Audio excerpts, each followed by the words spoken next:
Welcome students. तो आज हम टोपोलॉजी में हमारा 9th लेक्चर है और आज हम एक और स्टैंडर्ड टोपोलॉजी पढ़ेंगे जिसका नाम है पी एक्सक्लूजन टोपोलॉजी। तो सबसे पहले हम टोपोलॉजी डिफाइन करते हैं।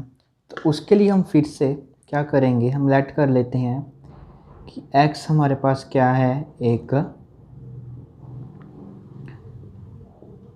नॉन एम्प्टी सेट है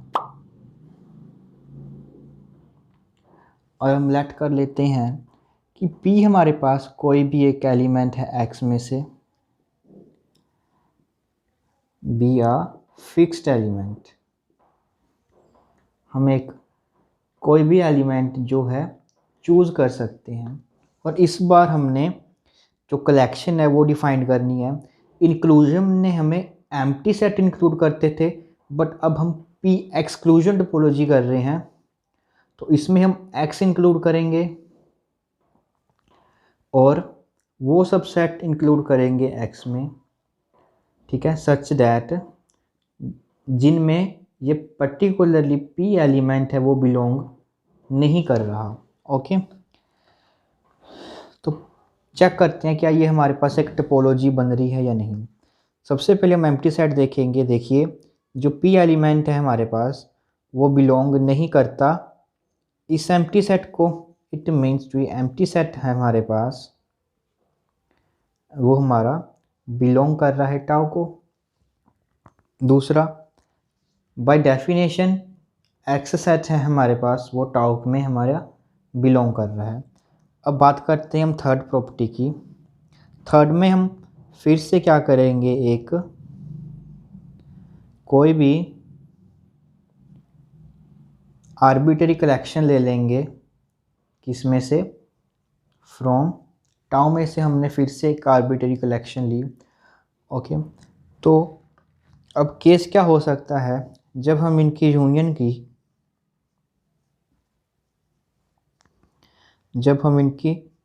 करते हैं तो हो सकता है इनकी यूनियन करने के बाद हमें पूरा का पूरा सेट X मिल जाए, ठीक है, तब भी ये हमारा टाउ में बिलोंग कर जाएगा, फर्स्ट केस। सेकंड केस में अगर इनकी यूनियन करने के बाद जो ये हमारे पास है वो नॉट इक्वल हो X के, अगर ये हमारे पास X के नॉट इक्वल है तो क्या होगा, इट मीन्स कोई ना कोई एक एलिमेंट होगा, ठीक है। तो इस केस में अब देखते हैं, अब जितने भी ये देखिए ये हमारे पास ए अल्फाज हैं वो सारे के सारे टाउ में बिलोंग कर रहे हैं। इट मीन्स जो हमारे पास P है एलिमेंट है वो बिलोंग नहीं कर रहा किसी भी सेट में for all alpha belongs to a. जो ये एलिमेंट है हमारे पास वो किसी भी इसमें ए अल्फ़ा में किसी भी सेट में जो है हमारे पास वो बिलोंग नहीं कर रहा। अगर वो किसी में भी बिलोंग नहीं कर रहा तो डैट मीन्स जो वो एलिमेंट है हमारे पास वो इनकी यूनियन में भी बिलोंग नहीं करेगा। अगर ये एलिमेंट इसकी सेट की यूनियन को बिलोंग नहीं कर रहा तो इट मीन्स जो हमारे पास ये सेट है वो हमारा बिलोंग करेगा टाउ को। ओके, उसके बाद करते हैं हम फोर्थ केस में हम क्या करते हैं, A1 और A2 कोई भी हम आर्बिट्ररी सेट ले लेते हैं टाउ में से। तो देखिए, अब टाउ में हमारे पास कौन कौन से सेट पड़े हैं, एक तो X पड़ा है और एक ये सेट पड़े हैं। तो केसेस हमारे पास क्या क्या हो सकते हैं, सबसे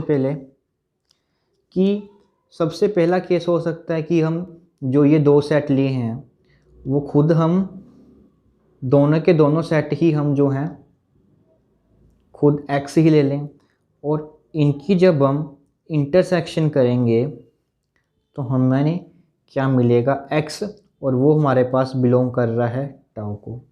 सेकंड केस में क्या हो सकता है, इनमें से एक सेट हमारे पास क्या हो X और इनमें से एक सेट क्या हो वो X के इक्वल ना हो, डैट इज़ वो हमारे पास एक प्रॉपर सबसेट है।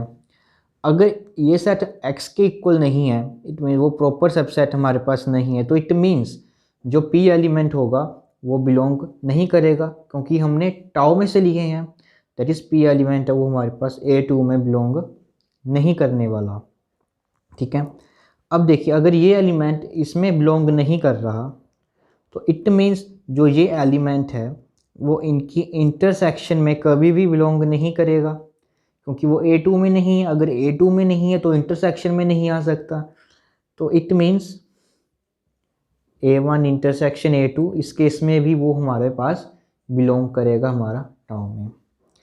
थर्ड केस हो सकता है हमारे पास कि जो हमने ए सेट लिया है वो भी नॉट इक्वल टू x हो, और जो ये सेट लिया है वो भी नॉट इक्वल टू x हो। इट मीन्स A1 और A2 हमारे पास दो प्रॉपर सेट्स हैं। अगर वो प्रॉपर सेट्स हैं इट मीन्स जो p एलिमेंट है वो ना तो A1 में होगा, और जो ये एलिमेंट है हमारे पास वो ना तो A2 में होगा। अब p एलिमेंट्स ना तो A1 में है ना तो वो A2 में है, तो इसी तरह से जो ये हमारे पास p एलिमेंट है अगर A1 और A2 में नहीं है तो वो उनकी इंटरसेक्शन में भी नहीं हो सकता। अगर वो उनकी इंटरसेक्शन में नहीं है तो दैट मीन्स जो ये सेट है हमारे पास वो बिलोंग करेगा टाउ को। तो इस तरह से हमने देखा कि इसमें जितने भी पॉसिबल केसेस थे सभी में इंटरसेक्शन भी हमारी जो है टाउ में बिलोंग कर रही है। तो it means x comma tau हमारे पास एक टोपोलॉजी बन जाएगी जिसे हम p एक्सक्लूजन टोपोलॉजी देते हैं। हम p एक्सक्लूजन टोपोलॉजी के एक एग्जांपल देख लेते हैं कि इसकी हेल्प से हम किस तरह से टोपोलॉजी को कंस्ट्रक्ट करा सकते हैं। तो इसके लिए हम क्या करते हैं, एक सेट ले लेते हैं A, B एंड C, और सेट्स हम इस तरह से डिफाइन करते हैं कि सबसे पहले हमने इसमें से एम्प्टी सेट ले लेते हैं, x ले लेते हैं, और उसके अलावा वो सब सेट्स ले लेते हैं हम x के सच दैट पर्टिकुलरली अब आपने कोई भी एलिमेंट है वो इसमें से चूज़ कर सकते हैं। हम C ले लेते हैं, दैट इज़ अ C, हमने कोई फिक्स एलिमेंट लिया और वो सब सेट लिए हमने x के जिसमें C एलिमेंट है वो हमारा बिलोंग ना करे x में से। ओके, तो इसमें हमारे पास अब कौन कौन से होंगे, एम्प्टी सेट बन जाएगा, हमारे पास x बन जाएगा। अब हमने वो सारे के सारे सेट्स लेने हैं जिनमें C नहीं है, तो एक तो वो हमारे पास सिंगलटन सेट A बन जाएगा, इसके अलावा सिंगलटन सेट B बन जाएगा, उसके अलावा हमारे पास ये बन जाएगा। इसके अलावा अगर हम BC लेंगे तो उसमें C होगा, वो नहीं होगा, सिंगलटन C भी नहीं होगा, AC भी नहीं होगा, BC भी नहीं होगा।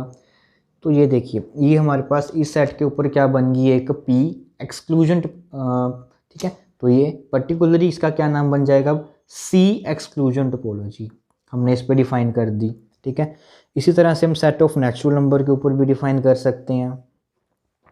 ओके, इसमें हम क्या करते हैं, एम्प्टी सेट ले लेते हैं, x ले लेते, सॉरी एक तो पूरा का पूरा हमको सेट लेना पड़ेगा, that is a set of 4 natural numbers, और इसके अलावा हम सबसेट्स ले लेते हैं नेचुरल नंबर n के सच दैट कोई भी एलिमेंट आप फिक्स ले लीजिए, हम से 3 ले लेते हैं, वो सारे के सारे एलिमेंट्स इसमें सबसेट्स आ जाएंगे जिन सेट्स में हमारे पास 3 बिलोंग नहीं कर रहा। ओके, तो इस केस में हमारे पास देखिए एम्प्टी सेट हो जाएगा, सेट ऑफ नेचुरल नंबर बन गया हमारे पास, ये सिंगलटन सेट 1 हो जाएगा, सिंगलटन सेट 2 हो जाएगा, बट सिंगलटन सेट 3 नहीं होगा, ये 4 बन जाएगा, इस तरह से ये 5 हो जाएगा।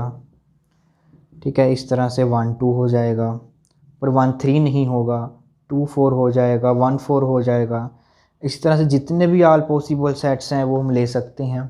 ठीक है, तो ये हमारे पास क्या तो इसकी मदद से हम क्या कर सकते हैं, एक टोपोलॉजी जो है जिसे हम P एक्सक्लूजन टोपोलॉजी कहते हैं वो ईजिली किसी भी सेट पर डिफाइन कर सकते हैं।